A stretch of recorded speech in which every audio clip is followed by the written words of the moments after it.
तो आपको हम ये बता दें, ये एसी हमने स्वयं खरीदी है। बनारस में जो स्क्रैप मंडी होती है, वहाँ पर हम गए हुए थे कुछ और लेने के लिए। लेकिन वहाँ पे हमें ये एसी दिख गई और इस एसी की बाहरी कंडीशन देखने से ये सही लग रही थी। लेकिन वहाँ के जो दुकानदार थे, उन्होंने हमें ये बताया कि इस एसी का कंप्रेसर खराब है। लेकिन टेक्नीशियन की गलती से उस कस्टमर का लगभग 45-50 हज़ार रुपए की एसी नुकसान हो गई। तो आप लोगों से भी यही कहना है कि आप लोग भी अगर एसी के कंज्यूमर हैं, ये सुनिश्चित किया कि मशीन में किसी प्रकार का कोई प्रेशर है या नहीं है। तो यहाँ पे देखिए, जब हम लाए थे तो यहाँ पे एलन की वाल्व बंद थी इसकी, लेकिन हमने इसको खोल करके इसके अंदर जो भी रेफ्रिजरेंट था वो पूरा का पूरा हमने निकाल दिया। वो चाहे स्पीड पकड़ लेगा तो ये धीरे धीरे और करके डाउन भी होगा।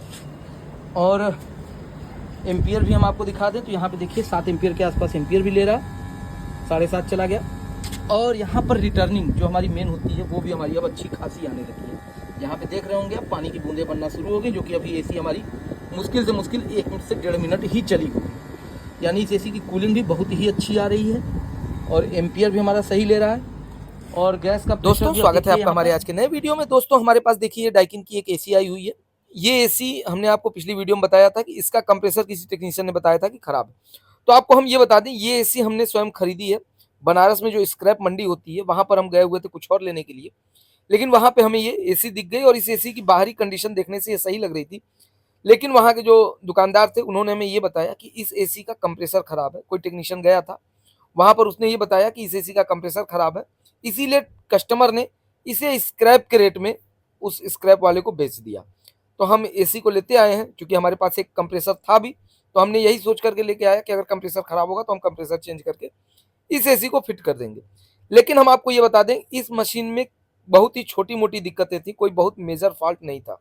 लेकिन टेक्नीशियन की गलती से उस कस्टमर का लगभग 45-50 हज़ार रुपए की एसी नुकसान हो गई। तो आप लोगों से भी यही कहना है कि आप लोग भी अगर एसी के कंज्यूमर हैं तो ज़रूर सेकंड ओपिनियन या थर्ड ओपिनियन ज़रूर लें और उसके बाद ही अपनी प्रोडक्ट को कहीं स्क्रैप में निकालने का प्रयास करें। दोस्तों यहाँ पे देखिए, इसका सेंसर बाहर निकला हुआ है। इसका मतलब ये हुआ कि इसके आउटडोर पीसीबी में कुछ ना कुछ काम ज़रूर किया गया है। लेकिन हम आपको ये बता दें कि इस एसी में कोई मेजर इशू नहीं था और उससे हमने बड़ी ही आसानी से और बहुत ही कम खर्चे में सही कर लिया है। तो इस वीडियो को बनाने का सिर्फ और सिर्फ यही मकसद है कि अगर आप कंज्यूमर हैं, आप टेक्नीशियन हैं, तो सारी चीज़ों को अच्छी तरह से डायग्नोस करने के बाद ही उस चीज़ को स्क्रैप करें या निकालें। और अगर हमारी वीडियो अच्छी लगे तो प्लीज़ वीडियो को लाइक कीजिए, शेयर कीजिए और हमारे पेज पर नए हैं तो पेज को फॉलो करना ना भूलें। और यूट्यूब पर देख रहे हैं तो बनारसी गुरु मनीष चैनल को ज़रूर सब्सक्राइब करें। तो चलिए चलते हैं इस एसी को सही। यहाँ पर हमने एसी को यहाँ पर कनेक्शन दे दिया है। कनेक्शन देने के बाद उससे पहले, चालू करने से पहले हमने ये सुनिश्चित किया कि मशीन में किसी प्रकार का कोई प्रेशर है या नहीं है।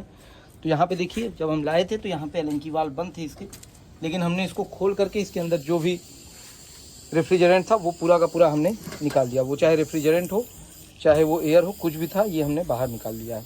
जब भी आप अगर इस तरह का कॉल करें, सर्विस का काम करें, रिपेयरिंग का काम करें, तो ये ज़रूर सुनिश्चित करना कि मशीन में किसी प्रकार का कोई प्रेशर ना हो। अगर आपको नहीं पता है कि उस मशीन के अंदर एयर है, रेफ्रिजरेंट है या फिर नाइट्रोजन है, तो आप सबसे पहला काम सुरक्षित रहने के लिए आप जो भी है वो बाहर निकाल लीजिए। उसके बाद अगर आप चालू करेंगे तो कोई हादसा नहीं होगा।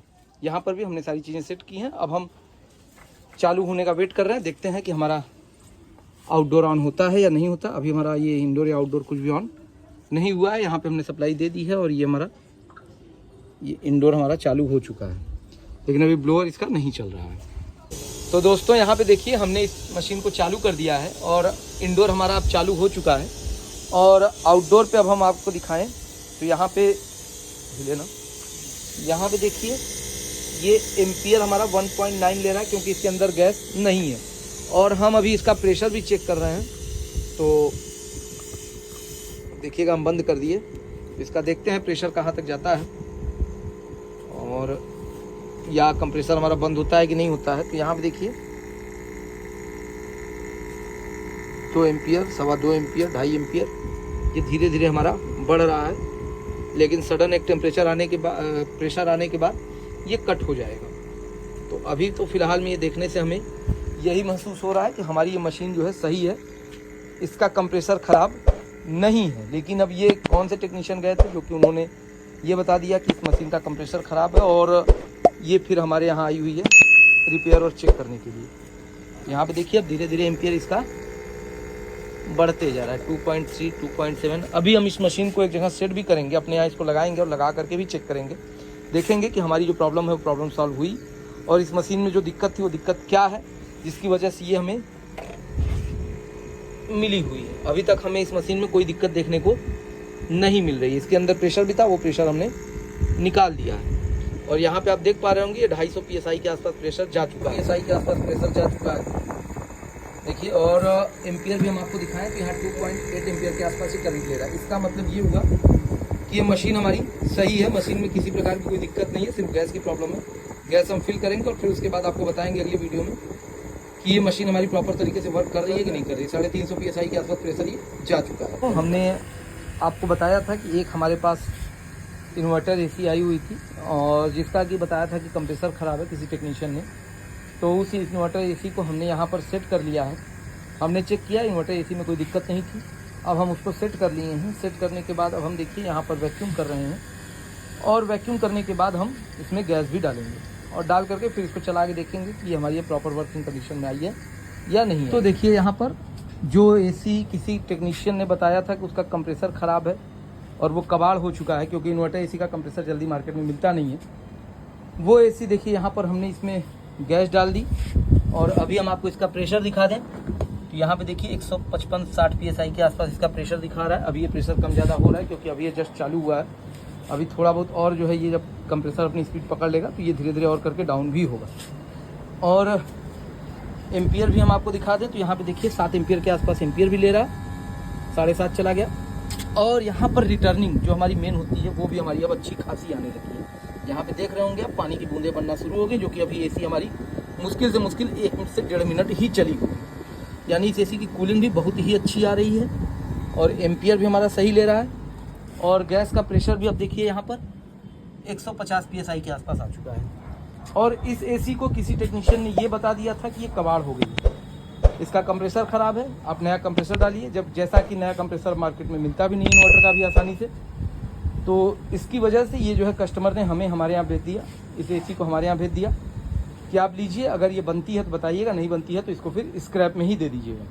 तो इस एसी में किसी प्रकार की कोई भी दिक्कत नहीं थी, ये एसी एकदम परफेक्ट कंडीशन में है। तो अगर आप भी जो है इस तरह का काम अगर कर रहे हैं, अभी लाइट चली गई है लेकिन हम आपसे यही कह रहे थे कि अगर आप भी एसी का काम कर रहे हैं या आपके यहाँ भी कोई टेक्नीशियन आ रहे हैं और इन्वर्टर एसी खास करके, तो इसे अच्छी तरीके से डायग्नोस करें। अच्छी तरीके से न डायग्नोस करने का यही रीज़न होगा कि आपकी नई एसी, सही एसी भी कबाड़ में हो सकता है टेक्नीशियन हटवा दे। यहाँ पे इस एसी में कोई भी दिक्कत नहीं थी, इस एसी में बस और बस गैस हमने चार्ज की है और कोई काम नहीं किया है और ये प्रॉपर वर्किंग कंडीशन में आ चुकी थी। अभी लाइट कट गई है, नहीं तो फिर से हम आपको दिखाते हैं। रिटर्निंग भी इसकी अच्छी खासी आ रही है। तो दोस्तों उम्मीद करता हूँ हमारी वीडियो आपको पसंद आई होगी, तो प्लीज़ वीडियो को ज़्यादा से ज़्यादा लाइक कीजिएगा, शेयर कीजिएगा और हमारे फेसबुक पेज पर नए हैं तो पेज को फॉलो करना ना भूलें और यूट्यूब पर देख रहे हैं तो बनारसी गुरु मनीष चैनल को ज़रूर सब्सक्राइब करें। मिलते हैं किसी और नई वीडियो में, तब तक के लिए जय हिंद।